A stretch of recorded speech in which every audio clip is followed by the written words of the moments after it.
ক্যালেন্ডারের পাতায় তারিখটা ২০ ডিসেম্বর ২০২৫।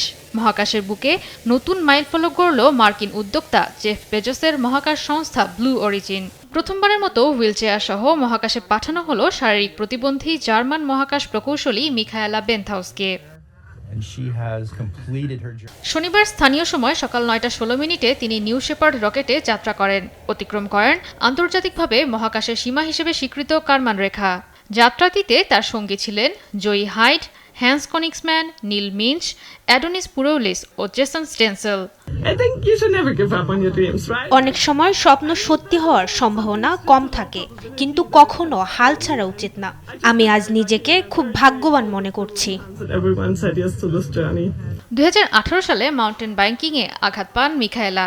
এরপর থেকে অ্যাক্সেসিবল স্পেস ট্রাভেলের পৃষ্ঠপোষকতা করছেন তিনি।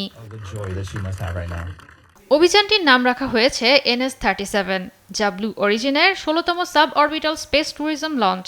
টেক্সাসের ভ্যান হর্ন থেকে যাত্রা শুরু করা ক্যাপসুলটি যাত্রা শেষে পশ্চিম টেক্সাসের মরুভূমিতে অবতরণ করে।